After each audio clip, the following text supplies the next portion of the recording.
Umbrella Academy TV show has been one of the series which caught everyone's eye right from when it first came out, and without a doubt there was no reason not to. We also know that it is an adaptation from the Dark Horse comics, and the series was written by the co-creators Gerard Way and Gabriel Bá. And today we are going to discuss, according to the comics, what has changed and what the characters should have looked like if they were the exact opposite from the page to the screen adaptation. Enjoy! Luther, Spaceboy.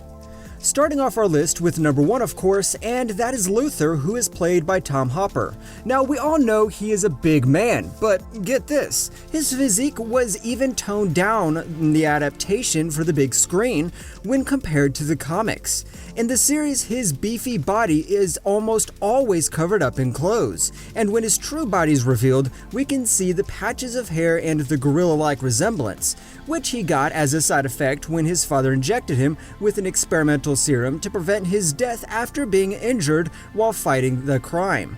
Meanwhile, Luther from the comics has a far more inhuman appearance. During a more extreme life-saving operation, his head was surgically removed from his body and transplanted onto a body of a Martian gorilla. In the comics, he doesn't hide his body, maybe because it is impossible for him to do so. However, even that body of a gorilla has some handy things going for him. Luther! Oh God. Sorry, I'm nervous. Allison, the Rumor. In the Netflix adaptation of the comics, Allison, played by the phenomenal Emmy Raver Lampman, first of all brings a much-needed skin color diversity which the comics needed very badly, considering how Allison is, in the comics, Caucasian.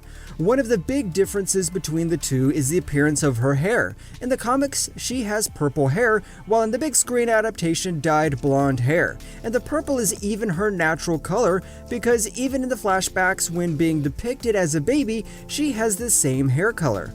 The biggest remaining difference is how both of them used their powers. In the series, as we have seen, Allison wasn't ashamed of using her powers when she was younger, but only for her own personal gains, to gain fame, be wealthy, and most shockingly, change her daughter's personality.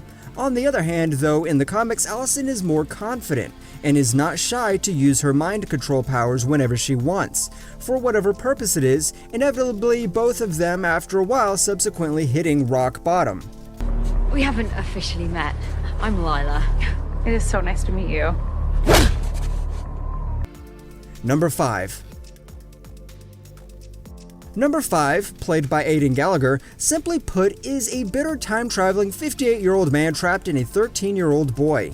He has to be one of the most wonderful and, in the same time, most complex characters in the cast. Having this in mind, he is probably the one with the least changes in the adaptation from the comics to the big screen. He is still a little boy in a school uniform, and his appearance is not just the same in space and time, but also across different mediums.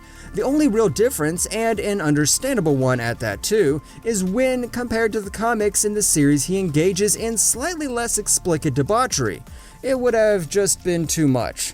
While we are here, in the comics there are a lot more sentient speaking primates than just Pogo, like in the TV show adaptation. It is also stated that in the comics he stopped aging, and in the series his years were just reset to 13, but he still probably ages normally. You! Call security!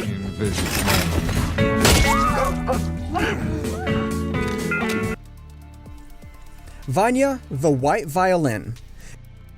Given that she is the normal one, both in the comics and in the show, at first glance, there are not a lot of differences between the two incarnations. The main difference is in her wardrobe. In the show, she is much more prominent in her mannerisms and the way she dresses to suit the shy, plain-looking person. And even after becoming a supervillain, the Vanya from the show still dresses conservatively in a three-piece suit.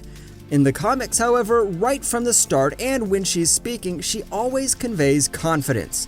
But once she becomes a full-on villain, she becomes a murderous diva who makes her siblings suffer in utmost degree, way different from the show's Vanya, the more measured and sympathetic incarnation. The white violin in the comics is a villain, and one with the most iconic character designs of all time, so it would be very much appreciated if we could see more of Vanya's look from the comics, her absurd outfit transferred into the live action. Hi, Vanya. Who are you? I'm your brother. I have a brother? Diego the Kraken. Netflix Diego, played by David Castañeda, and the comics Diego are almost the same broody character on the inside, but on the outside both versions diverge mainly in three ways. First, the physical appearance. In the live action, he is portrayed by a Latino actor with dark hair, whereas in the comics he is a blonde and more one of the Caucasian side of things, and also in the comics Diego lacks the fairly noticeable scar, which the one from the series has on the left side of his face. Second, his outfit is very different. In the comics, he probably has one of the most memorable outfits of the gang. Diego, or the Kraken, wears a long-sleeve shirt with horizontal stripes in purple and black. In the series, he mostly wears solid black, and sometimes we can hardly see what he is wearing, constantly hiding in the shadows. But where he is in a decent lighting, he is seen sometimes wearing a shirt with stripes, but still not as prominent as the one in the comics, and he also never has the logo on his chest, the opposite from the comics, which is always visible on his outfit.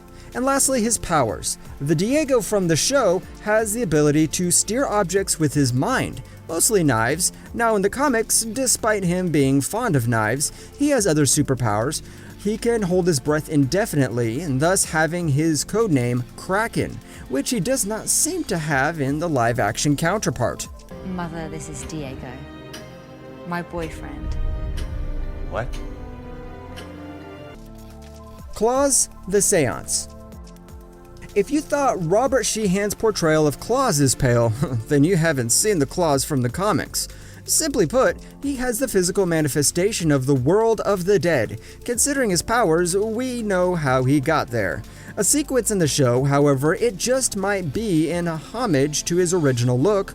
Claus dies for a bit, and while in the afterlife, everything around him appears in black and white except his clothes. Thus, because of this, Claus's skin appears as a stark white one when compared to his clothes, just like in the comics, and apart from the goatee, he is a dead ringer. Additionally, in the comics, his character usually gets around by floating rather than walking, and sometimes objects around him in his possession floating beside him, which has not been seen so far in the live-action adaptation.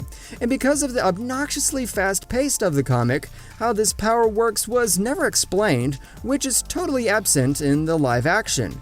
And one other difference that is not that big, but is everywhere in the comics, a small detail, on the page he is always wearing a Ouija board symbol on his chest, which is never seen in the series, completely absent. Ben the Horror. Despite being dead right from the start, the character Ben shows sporadically as a ghost that haunts Klaus, and serves as his conscience when he isn't totally ignored by him. In the live-action adaptation by Netflix, the character is played by Justin H. Min, and because of how random he appears, to this day, we still don't know much about him. And if you are hoping into digging deep into the story from the comics, don't even bother. You will not find what you really want to know. The horror as he is depicted in the pages of the comics, there he gets even less attention in the original story, even less than the big screen adaptation. Moments of him show up as scattered dialogues which refer to him, and comic panels that depict him, and in most of them his face is covered by his superhero mask, which he has in the comics, and is omitted in the live action, and he also wears a cape too, unlike in the series where he is mostly seen in all black clothing, rocking black leather jacket or a black hoodie most of the time. The one most notable difference is that Ben in the comics is known to have a naturally white hair, the exact opposite of Ben's dark hair from the big screen. As for his outlook, it is difficult to say whether he is Asian in the comics too or not, or is he even supposed to be Asian like the character that portrays him in the series? But given how universally white the rest of the comic book characters are, it is probably safe to say that a change that has been made by the creators of the adaptation to the big screen. This is where we end our video. Thank you for staying and watching until the end. Drop a comment down below on how much you like the live-action adaptation by Netflix, and if you have read the comics, what is your favorite character?